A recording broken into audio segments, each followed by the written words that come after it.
तो मूवी शुरू होती है बियॉन नाम के एक लॉयर से। आज बियॉन को एक नए केस के लिए लड़ना होता है जो कि यूसु नाम की फार्मास्यूटिकल कंपनी के अगेंस्ट में था, और इस कंपनी के ऊपर केस करने वाली महिला का नाम था डोना। डोना जज को बताती है कि यूसु कंपनी की एक दवाई खाकर उसे कैंसर की बीमारी हो गई है और अब 6 महीने के अंदर ही उसकी मृत्यु हो जाएगी, इसीलिए वो कंपनी के अगेंस्ट में केस करती है। लेकिन डोना कंपनी से जुर्माना नहीं चाहती, वो सिर्फ चाहती है कि कंपनी को पूरी तरीके से बंद कर दिया जाए ताकि ये कंपनी किसी और इंसान को नुकसान न कर पाए। इसके बाद डोना वहीं पर बहुत रोने लग जाती है और कहती है कि उसका एक 5 साल का बच्चा है। वो चाहती है कि उसके मरने के बाद कोर्ट उसके बच्चे की जिम्मेदारी ले और ख्याल रखे। अब डोना का वकील कहता है कि यूसु कंपनी के ल्यूमेक्स नाम की एक मेडिसिन की वजह से डोना को कैंसर की बीमारी हो गई है, इसीलिए जितनी जल्दी हो सके यूसु कंपनी को बंद कर देना चाहिए और उसके जितने भी मेडिसिन मार्केट पे अवेलेबल हैं उन पर बैन लगा दिया जाए। वहीं दूसरी तरफ यूसु कंपनी की तरफ से बियॉन इस केस को लड़ रहा था। बियॉन यहाँ जज को बोलता है कि डोना इस मेडिसिन को खाकर कैंसर होने की बात कर रही है। उस मेडिसिन को पिछले 7 सालों से 12,000 से ज्यादा लोग खा चुके हैं और वो लोग बहुत सालों से इस मेडिसिन से अपना ट्रीटमेंट करा चुके हैं, लेकिन कभी भी किसी को कैंसर की बीमारी नहीं हुई है। इसके अलावा अलग बड़े बड़े लैब्स में इस मेडिसिन का लैब टेस्ट किया जा रहा है, पर इस मेडिसिन में किसी तरीके का कोई साइड इफेक्ट नहीं मिला है। अब चीजों को और क्लियर करने के लिए बियॉन 2 लोगों को 2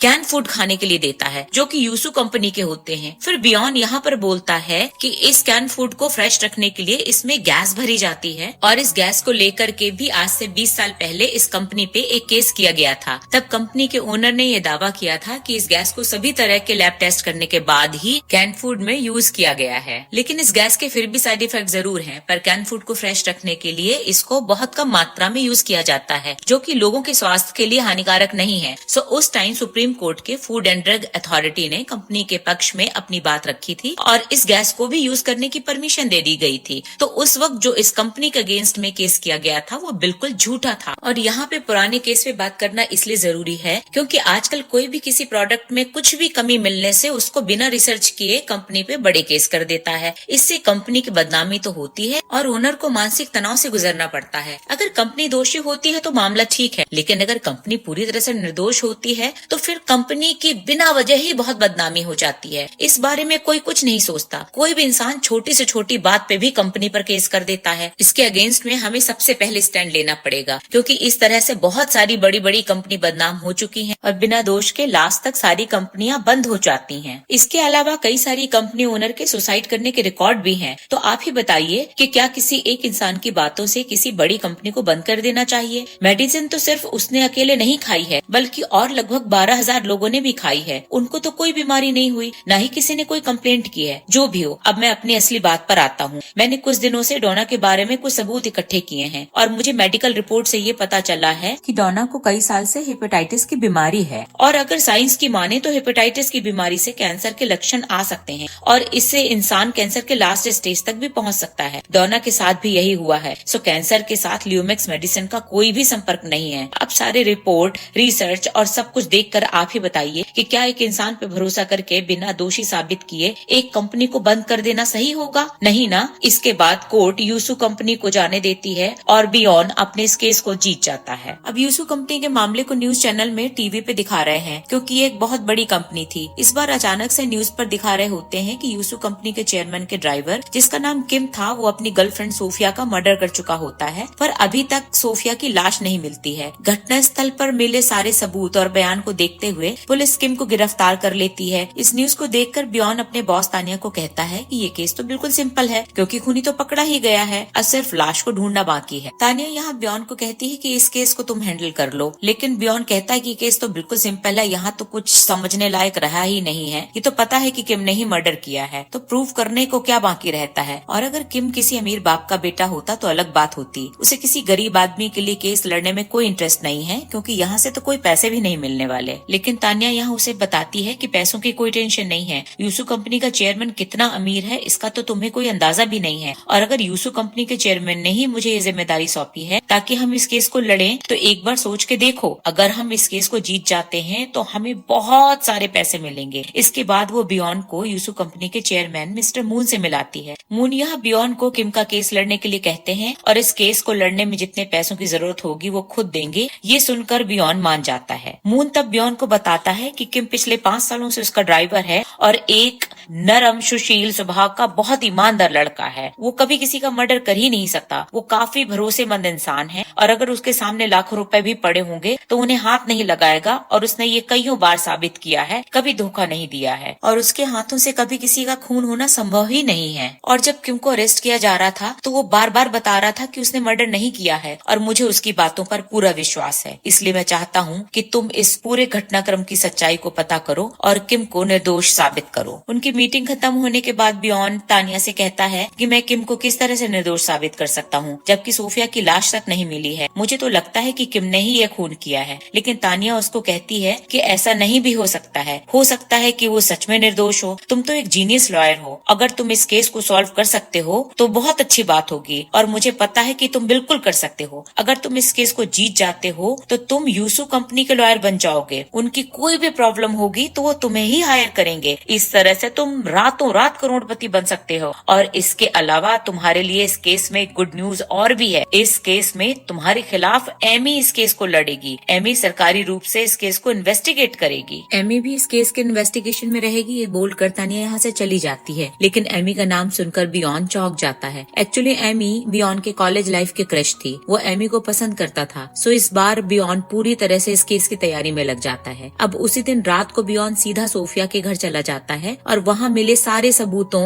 और तथ्यों के आधार पर बियॉन उस दिन पूरे घटनाक्रम की कल्पना करने में लग जाता है। सोफिया के साथ असल में क्या हुआ था? उस दिन रात को सोफिया अपने साथ एक बड़ा सूटकेस लिए अपने घर में आई थी। सोफिया रोज एक नर्सिंग होम में नर्सिंग की ट्रेनिंग के लिए जाती थी, लेकिन बाद में घटना स्थल से सोफिया और सोफिया का सूटकेस दोनों ही गायब हो जाते हैं। बियॉन का असिस्टेंट बियॉन को सोफिया के बारे में कुछ जानकारी देता है। वो कहता है कि आज से लगभग 3 साल पहले सोफिया के पापा की डेथ हो चुकी है और सोफिया यहाँ अकेले रहकर ही नर्सिंग का कोर्स कर रही है। इस बार बियॉन सीधा घटना स्थल पर चला जाता है जहाँ पर सोफिया का मर्डर किया गया था। बियॉन वहाँ जाकर देखता है कि खून और बहुत सारे कांच के टुकड़े और ग्लास टूटे हुए पड़े हैं। अब बियॉन का असिस्टेंट जॉनी उसे बताता है कि असल में किम खुद को सोफिया का बॉयफ्रेंड समझता था, लेकिन सोफिया उसे कभी भी भाव नहीं देती थी। और जिस दिन रात को सोफिया का मर्डर किया गया था उस दिन भी किम ने कई बार सोफिया को कॉल किया था, लेकिन सोफिया ने उसके एक भी कॉल को रिसीव नहीं किया था। इस वजह से किम तंग आकर सोफिया के घर चला गया और वो गुस्से में सोफिया को मारने लगा था। उसी गुस्से में जब उसने वहाँ एक चाकू देखा तो उसी चाकू से वो सोफिया को मार देता है। इसके बाद वो एक बड़े सूटकेस में सोफिया की बॉडी को डालकर उस सूटकेस को बालकनी से कूड़ेदान में फेंक देता है और ये सब पुलिस के इन्वेस्टिगेशन से पता चला है। तो बियॉन इन चीजों को लेकर उस जगह पर इन्वेस्टिगेशन करता है, लेकिन तभी उस जगह पर एमी चली आती है और एमी को देखकर बियॉन अपने सभी काम टाल टूल कर उसके साथ फ्लर्ट करना शुरू कर देता है, लेकिन एमी उसको जरा भी भाव नहीं देती। घटना स्थल का मुआयना करने के बाद बियॉन सीधा किम से मिलता है और वो किम से बताता है कि यूसु कंपनी के मैनेजर मून ने इस केस की इन्वेस्टिगेशन मुझे सौंपी है और तुम्हें निर्दोष साबित करने के लिए कहा है, लेकिन मैं तुम्हारे केस को तभी लड़ूंगा जब मुझे पता चलेगा कि तुम निर्दोष हो, तभी मैं तुम्हारे बचाने की जिम्मेदारी लूंगा, इसलिए मुझे सब कुछ सच सच बताओ। किम तब बियॉन से कहता है कि उसने सोफिया का मर्डर नहीं किया है, बल्कि वो तो सोफिया से बहुत प्यार करता था, फिर वो उसको क्यों मारेगा? बियॉन तब पूछता है कि फिर उस रात तुम सोफिया के घर गए ही क्यों? किम कहता है कि उस रात उसने सोफिया को बहुत बार कॉल किया था, लेकिन सोफिया फोन नहीं उठा रही थी, इसलिए मुझे उसके लिए बहुत टेंशन हो रही थी, जिसके लिए वो तुरंत सोफिया के घर चला गया था सोफिया ठीक है या नहीं देखने के लिए। वो सोफिया के घर का पासवर्ड जानता था, लेकिन तभी पासवर्ड देकर जैसे ही वो अंदर जाता है उसे बहुत सारा खून दिखाई देता है और वहीं पर एक चाकू भी पड़ा हुआ मिलता है। वो ये सब कुछ देखकर बहुत डर जाता है और बिना कुछ सोचे समझे चाकू अपने हाथ में ले लेता है। फिर अचानक ही वो जल्दी से चाकू को वहीं छोड़कर भाग जाता है।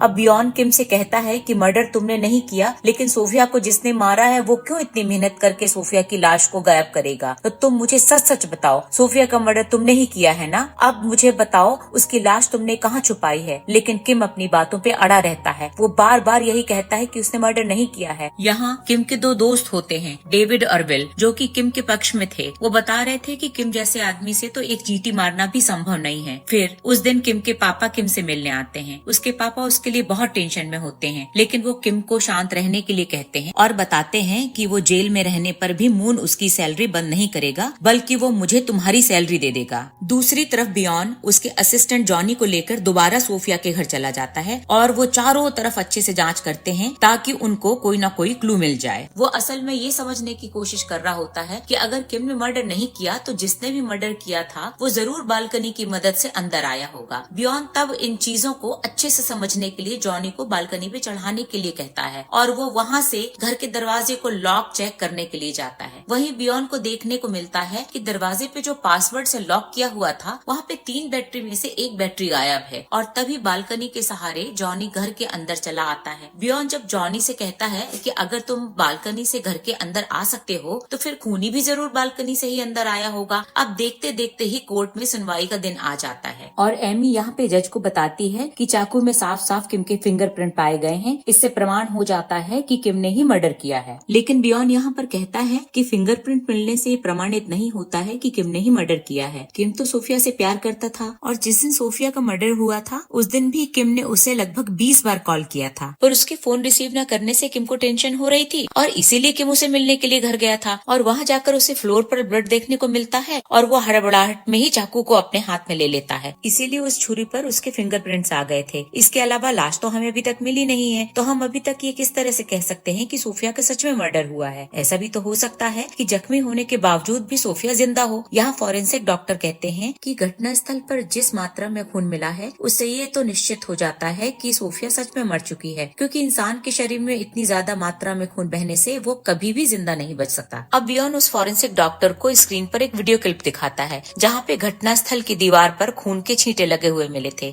इस बार बियॉन फॉरेंसिक डॉक्टर से पूछता है कि इस क्लिप को देखकर आप मुझे बताइए कि इस दीवार पर इस तरह के खून की छींटे कब पड़ते हैं। तब डॉक्टर कहता है कि जब किसी इंसान के पेट में बहुत जोर से चाकू से वार किया जाता है तब प्रेशर की वजह से इस तरह से खून के छींटे बाहर निकलते हैं और वो खून के धब्बे चारों तरफ फैल जाते हैं। बियॉन तब कहता है बिल्कुल सही। अब बियॉन इधर किम के टी शर्ट को दिखाता है जो कि मर्डर के दिन किम ने पहनी हुई थी। बियॉन अब पूछता है टी शर्ट को जरा अच्छे से देखिए, क्या ये किसी खूनी की टी शर्ट हो सकती है जहाँ फ्लोर दीवारें सारे खून के धब्बों से भरे हुए हैं? वहाँ क्या उसके टी शर्ट पर सिर्फ इतना सा खून लग सकता है? चाकू के प्रेशर से उसके शर्ट खून से भर जाना चाहिए था और लाश को किसी ने गायब कर दिया है। अगर किम ने इस लाश को गायब किया होता तो क्या उसके शर्ट पर काफी मात्रा में खून नहीं होता? फॉरेंसिक डॉक्टर कहता है कि हाँ बिल्कुल, लेकिन इसके अलावा चाकू पर जो किम के फिंगरप्रिंट पाए गए हैं वो भी मुझे मर्डर के लिए पॉसिबल नहीं लग रहे हैं, क्योंकि चाकू में जिस तरह के फिंगरप्रिंट पाए गए हैं वो काफी नॉर्मल और सिंपल वे में चाकू को पकड़ने के फिंगरप्रिंट थे। अगर किम ने मर्डर किया होता तो उसके 5 उंगलियों के निशान चाकू पर अच्छे से छप के आते, जैसे कि एक प्रेशर देकर चाकू को पकड़ते हैं, लेकिन उसके फिंगरप्रिंट देखने से ही समझ में आ रहा है कि नॉर्मल तरीके से बस कुछ उंगलियों के सहारे चाकू को पकड़ा गया था। अब बियॉन यहाँ पर ये बोलता है कि सब कुछ देखकर तो यही समझ में आता है कि किम निर्दोष है, और ऐसा भी तो हो सकता है कि उसको फंसाने के लिए कोई ऐसा कर रहा है जिससे उसके शर्ट का प्रूफ है कि उसने मर्डर नहीं किया है, बल्कि फिंगरप्रिंट से यही समझ में आ रहा है कि वो निर्दोष है। तो क्या किसी निर्दोष इंसान को सजा देना जरूरी है? इसीलिए मैं अदालत से ये कहना चाहूंगा कि किम को न्याय मिले। अब बियॉन के सारे प्रूफ और तर्क की वजह से वो इस केस को जीतने ही वाला होता है कि तभी किम खड़ा हो जाता है और वो कहता है कि हाँ, मैंने ही मर्डर किया है, सोफिया को मैंने ही मारा है। किम की बातें सुनकर बियॉन के साथ कोर्ट के सभी लोग शॉक हो जाते हैं। किम को जब दोबारा जेल भेजा जा रहा होता है तो बियॉन वहाँ आकर किम के ऊपर बहुत गुस्सा हो जाता है। वो बार बार किम से जानना चाहता है कि उसने ऐसा क्यों किया, लेकिन किम उसकी बातों का कोई जवाब नहीं देता। पर किम बियॉन को ऐसे घूर रहा था जैसे बियॉन को लग रहा था कि किम ने कोर्ट में बहुत कुछ झूठ बोला है। अब इसके दूसरे दिन पुलिस डिपार्टमेंट लाश को ढूंढने में लग जाती है। किम ने पुलिस को एक जगह जंगल की बात कही जहाँ उसने लाश को दफनाया हुआ था, तो सारी पुलिस डिपार्टमेंट उस जंगल में लाश को ढूंढने चली जाती है, लेकिन पूरे जगह को अच्छे से ढूंढने के बावजूद भी कहीं भी लाश नहीं मिलती है। बियॉन तब वहाँ आकर कहता है कि तुम लोग अगर ये पूरा जंगल ढूंढ कर भी खत्म कर लोगे फिर भी तुम लोग को वहाँ लाश नहीं मिलेगी, क्योंकि किम ने वो मर्डर किया ही नहीं है। तो फिर वो लाश कहाँ है वो बोलेगा कैसे? उसको खुद ही नहीं पता कि डेड बॉडी है कहाँ। पर बियॉन की इन बातों से सभी लोग बहुत इरिटेट हो रहे थे, इसलिए बियॉन को वहाँ से जबरदस्ती पकड़कर निकाल देते हैं। पर अब बियॉन की बातों पर एमी को थोड़ा बहुत यकीन होने लगता है, इसीलिए वो उस रात बियॉन से मिलने जाती है। लेकिन बियॉन को ऐसा महसूस होता है कि जैसे उसके साथ वो डेट पर आई है। वो तब एमी से कहता है कि क्या तुम्हारे मन में मेरे लिए कोई फीलिंग हुई है अचानक मुझसे मिलने जो आई हो? एमी तब उसके गाल पर एक थप्पड़ लगाकर कहती है कि क्या तुमको ये सारी बातें अभी ही करनी है? मैं सिर्फ इस केस के बारे में तुम्हारी राय जानना चाहती हूँ कि असल में तुम्हारे दिमाग में चल क्या रहा है। जहाँ पर मर्डर खुद ये कह रहा है कि उसने ही खून किया है, वहाँ पर तुम उसे क्यों बार बार निर्दोष साबित साबित करने की कोशिश कर रहे हो। तब बियॉन कहता है कि जिसने सोफिया का मर्डर किया था वो जरूर जानता था कि सोफिया अपनी नर्सिंग ट्रेनिंग खत्म करके कब अपने घर लौटती है, और मैंने सोफिया के घर की बालकनी को देखा है, वहाँ से चाहे कोई भी सोफिया के घर के अंदर जा सकता है। तो जिसने भी सोफिया का मर्डर किया था वो सोफिया के घर लौटने से पहले ही वहाँ पर मौजूद था और वो सोफिया के घर की बालकनी से अंदर आया होगा। इसके बाद सोफिया जब अपने रूम के अंदर गई होगी तो उस खूनी ने तुरंत सोफिया के ऊपर हमला करके उसको मार दिया होगा। फिर उसकी डेड बॉडी को एक सूटकेस में डालकर कूड़ेदान में फेंक देता है और वो घर के दरवाजे से एक बैटरी भी निकाल कर ले गया था। इसके बाद वो बालकनी से कूद जाता है और लाश को लेकर वहाँ से भाग जाता है। लेकिन इससे भी बड़ी बात यह है कि मर्डर के ठीक 2 से 3 घंटे बाद किम को अरेस्ट किया गया, और अगर किम ने सच में मर्डर किया होता है तो इस 2 से 3 घंटे में वो वहाँ से भाग गया होता। वो क्यों वहीं पे था? इसका कारण क्या है पता है? वो खुद ही चाहता है कि पुलिस आकर उसे पकड़ ले, इसीलिए वो खुद को गुनहगार साबित करने की कोशिश कर रहा है। और इसके पीछे 2 कारण हो सकते हैं। पहला कारण तो ये हो सकता है कि शायद उसे कोई ब्लैकमेल कर रहा होगा, और दूसरा कारण ये हो सकता है कि उसको किसी ने लाखों रुपए ऑफर किए होंगे। तब बियॉन एमी से कहता है कि इन्वेस्टिगेशन में तो किम का अकाउंट चेक किया गया था, क्या उसके अकाउंट में कोई बड़ा अमाउंट आया है? तो अब एमी बताती है कि पैसे तो नहीं आए, लेकिन हाँ उसके अकाउंट से $30,000 विड्रॉ जरूर किए गए हैं। इसके बाद बियॉन उस रात को जॉनी के साथ उसके एक हैकर दोस्त के पास जाता है और वहाँ पर उसे किम के कॉल लिस्ट चेक करने के लिए कहता है, और एक उसे नंबर मिल जाता है जो कि एक डिस्पोजल सेंटर का था। फिर उस हैकर की मदद से बियॉन उस नंबर की लोकेशन में जाता है जो कि एक गोडाउन का था। वहाँ जाते ही बियॉन को एक डेड बॉडी मिलती है। तभी उसके ऊपर कोई हमला करने ही वाला होता है कि बियॉन उसको पकड़ लेता है। उसका नाम एलेक्स है। एडवोकेट बियॉन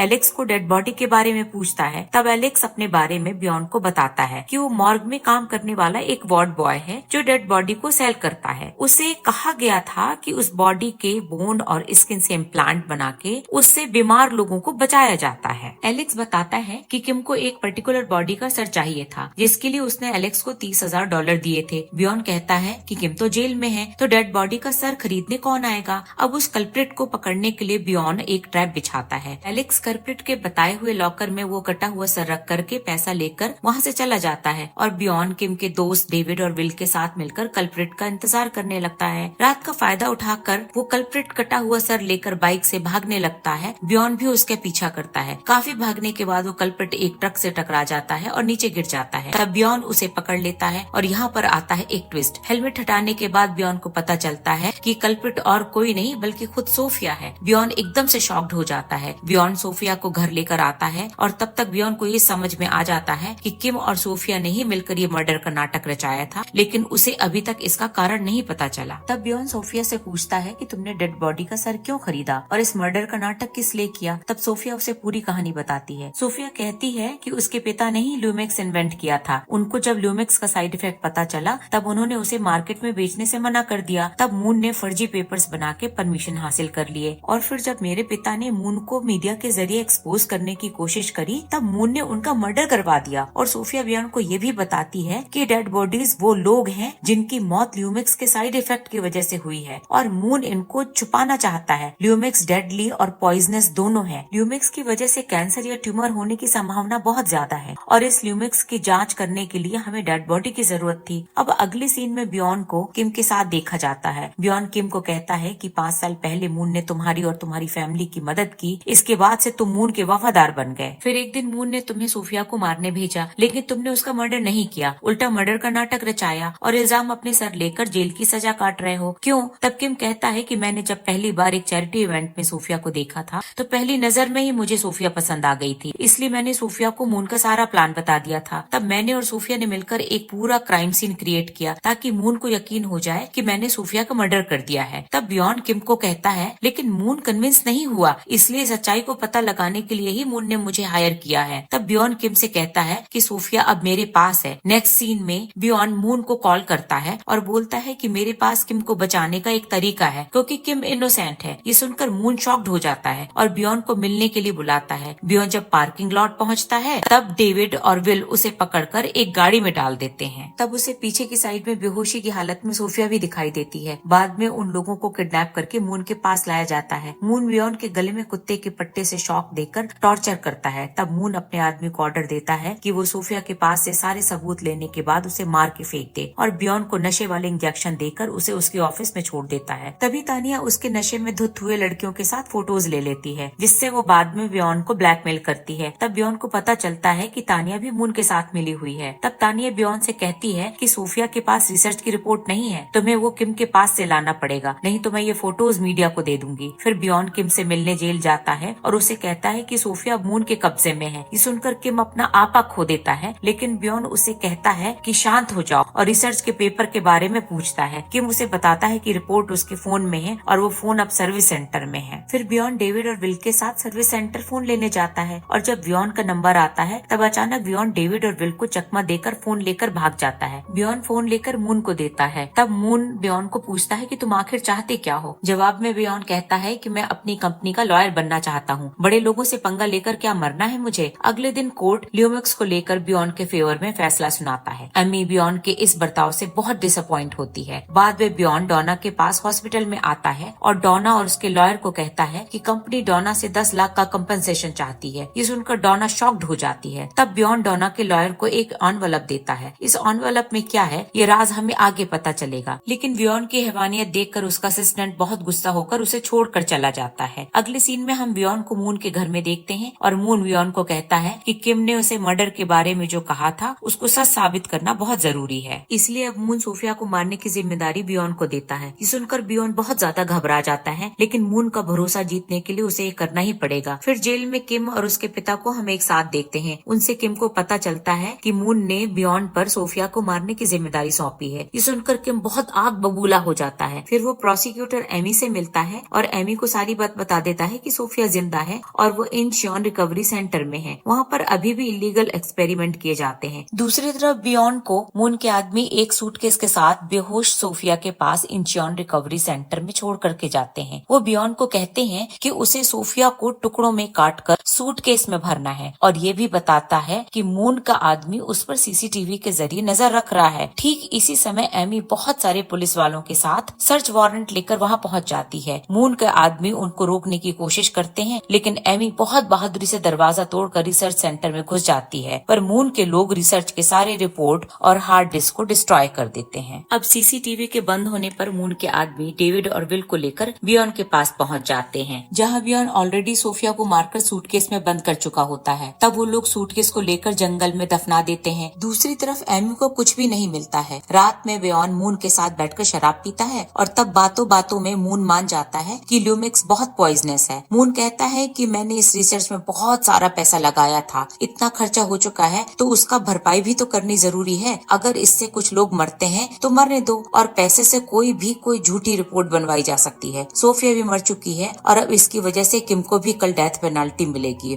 और मैं भी बिना रुकावट के ल्यूमिक्स बाजार में बेचूंगा। अब हमें अगले दिन कोर्ट रूम दिखाया जाता है। तब बियॉन जज से कहता है कि किम बेकसूर है और उसको साबित करने के लिए मैं एक गवाह को पेश करना चाहता हूँ। जज इजाजत दे देता है और तब कोर्ट रूम में सोफिया एंटर करती है और सोफिया का सच सबके सामने आ जाता है। मूवी के एंड में हमें पता चलता है कि बियॉन और किम ने मिलकर इस प्लान को बनाया था, जिसमें किम एमी को सोफिया की जिंदगी बचाने के लिए राजी करेगा और प्लान के मुताबिक एमी अपनी टीम के साथ एग्जैक्ट टाइम पर रिसर्च सेंटर में पहुंच जाती है और तब बियॉन एलेक्स की मदद से सोफिया को हटाकर उसकी जगह मॉर्ग की डेड बॉडी को रख देता है। सारी टाइमिंग एकदम सही थी। बियॉन ने ल्यूमिक्स रिसर्च की असली रिपोर्ट डोना के एडवोकेट और उसकी असिस्टेंट को दिया था, जिसकी मदद से बियॉन मून के खिलाफ ये सबूत इस्तेमाल कर सकता है। दूसरी तरफ कॉन्फ्रेंस रूम में मून का वो रिकॉर्डिंग और ल्यूमिक्स रिसर्च का रिपोर्ट स्क्रीन पर शो होता है। दरअसल बियॉन जब मून के साथ बैठकर शराब पी रहा था तब उसने चुपके से मून की बातों को रिकॉर्ड कर लिया था, जिसमें मून ने ल्यूमिक्स के साइड इफेक्ट और उससे मरने वाले पेशेंट्स की बातों को एक्सेप्ट किया था। और इस कन्फेशन से मून की काली करतूतें सबके सामने आ जाती हैं। फिर एमी मून को अरेस्ट कर लेती है और साथ ही बियॉन के ओनर तानिया को भी अरेस्ट किया जाता है, क्योंकि उसने भी मून की बहुत हेल्प की थी। अब एमी बियॉन पर गुस्सा होती है कि बियॉन ने उससे छुपकर ये सारा प्लान क्यों बनाया, और उनकी क्यूट फाइट के बीच में ये मूवी यहीं पर खत्म हो जाती है। दोस्तों, मूवी का एक्सप्लेनेशन अच्छा लगा हो तो चैनल को सब्सक्राइब जरूर करें और फिर मिलते हैं नेक्स्ट वीडियो में। Bye bye.